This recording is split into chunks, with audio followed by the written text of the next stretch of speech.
प्रधानमंत्री नरेंद्र मोदी राष्ट्र के नाम संबोधन करेंगे आज शाम। अब से 4 घंटे के बाद प्रधानमंत्री नरेंद्र मोदी देश से कुछ कहने वाले हैं। शाम 5 बजे वो देश को संबोधित करेंगे।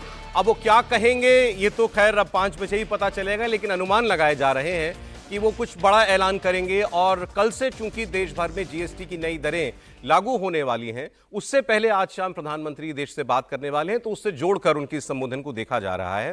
अदरवाइज वैसे भी बात करें तो बहुत सारी घटनाएं घट रही हैं। H1B वीजा को लेकर बहुत हंगामा है। ऑपोजिशन से पूछिए तो वो तो कहेगा कि बताएं कि मोदी जी बताएं कि ट्रंप से उन्होंने क्या बात की।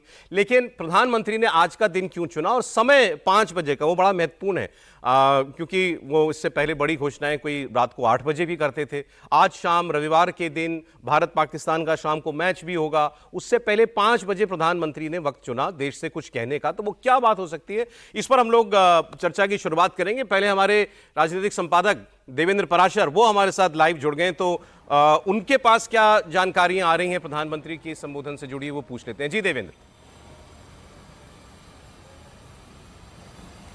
और सौरभ, समय तो आधिकारिक तौर पे बताया गया है, लेकिन विषय के बारे में नहीं बताया गया है। लेकिन सरकार के कॉरिडोर की बात करें और उससे जो बातचीत हो रही है, जो सेंस मिल रहा है, उससे ये सेंस मिल रहा है कि जीएसटी को लेकर प्रधानमंत्री नरेंद्र मोदी का संबोधन होगा। और समझा जा सकता है कि ये इतना बड़ा इकोनॉमिक रिफॉर्म है और आगे किस प्रकार से भारतीय इकोनॉमी को मजबूती प्रदान करेगी। और जो मौजूदा हालात हैं, कल ही आपने सुना होगा कि प्रधानमंत्री नरेंद्र मोदी का ये कहना और कि हमारा सबसे बड़ा शत्रु है वो ये कि दूसरे देशों पे जो हमारी निर्भरता है वो हमारा सबसे बड़ा इनेमी है। तो इस तरह की कंडीशन में अगर इकोनॉमी के लिए इतना बड़ा कदम उठाया जा रहा है, जो कि कल से लागू हो जाएगा, तो उस हिसाब से उससे पहले प्रधानमंत्री नरेंद्र मोदी का संबोधन होगा। इस बात के संकेत मिल रहे हैं। आधिकारिक तौर पे जानकारी नहीं दी गई है, आधिकारिक तौर पे सिर्फ समय की जानकारी दी गई है। सौरभ जी देवेंद्र, इस बात से भी पता चलता है कि इशारा मिल सकता है कि ये कल से जो जीएसटी के नई दरें लागू होंगी, सरकार इसको कितनी बड़ी घटना मानती है और इससे कितने बड़े रिटर्न्स की उम्मीद सरकार कर रही है। बहुत बहुत बहुत बड़ी जिसे कहें ना, तो उस तरह के सेंस सौरभ, सरकार के हर एक मंत्रालय के मंत्रियों से बात करें, चीफ सेक्रेटरी से बात करें, तो यही सेंस मिल रहा है। और वो शीर्ष स्तर पर भी इस तरह का संकेत है कि एक बड़ा कदम है। और जिस प्रकार के इकोनॉमी में धनराशि के इसके बाद इस जो टैक्स में जो कटौती हो रही है, जो मौजूदा प्रारूप में है, उसमें 2 लाख करोड़ रुपए के इन्वेस्टमेंट की इंडियन इकोनॉमी में उम्मीद जताई जा रही है कि उतना पैसा पंप होगा। और उतना पैसा पंप होगा, जैसे अगर प्रधानमंत्री आवास योजना से अगर सौरभ तुलना करें तो उसका ये 4 गुना ये बड़ी धनराशि होगी। और जो इंसेंटिव स्कीम लागू किया गया है उसका 10 गुना बड़ा ये धनराशि होगा। तो इस तरह से अलग अलग पोजीशन के मार्फत सरकार से देख रही है और बहुत बड़ा कदम मान रही है, जिसमें केंद्र सरकार और राज्य सरकार दोनों की ही भूमिका रही है। क्योंकि हम सभी जानते हैं कि कोई भी फैसला जीएसटी काउंसिल में ही होता है, तो उस लिहाज से एक बड़ा आर्थिक सुधार उस दिशा में इसे देखा जा रहा है। और मौजूदा समय में इसकी बहुत ज़्यादा ज़रूरत थी। इतना बड़ा पैसा आएगा तो ज़्यादा से ज़्यादा इसमें रोज़गार क्रिएट होंगे और उससे समझा जा सकता है कि इकॉनमी को कितनी मजबूती मिलेगी। इसके पीछे सोच भी यही थी। और जब जीएसटी सौरभ लागू किया गया तो उस समय ही सरकार के शीर्ष स्तर पर ये योजना थी कि समय समय पर इसमें और ज़्यादा सुधार किए जाएंगे। बहुत सारे लोग आपको ये कहेंगे कि ऐसा क्यों हुआ, 7 साल बाद क्यों हो रहा है।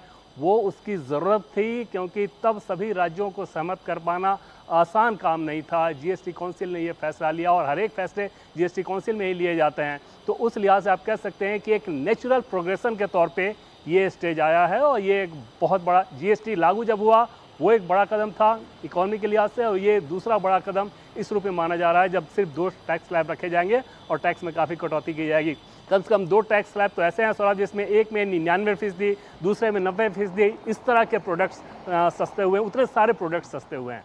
सौरभ जी देवेंद्र, बहुत शुक्रिया आपका। जैसा आपने बताया कि वक्त तो तय है, लेकिन विषय क्योंकि आधिकारिक तौर पर बताया नहीं गया, तो ये अनुमान है कि कल से चूंकि देश में ये एक बहुत बड़ा एक रिफॉर्म के तौर पर इसको देखा जा रहा है, जीएसटी की नई टैक्स स्लैब्स लागू होंगी, हो सकता है प्रधानमंत्री इसके विषय में बोलें।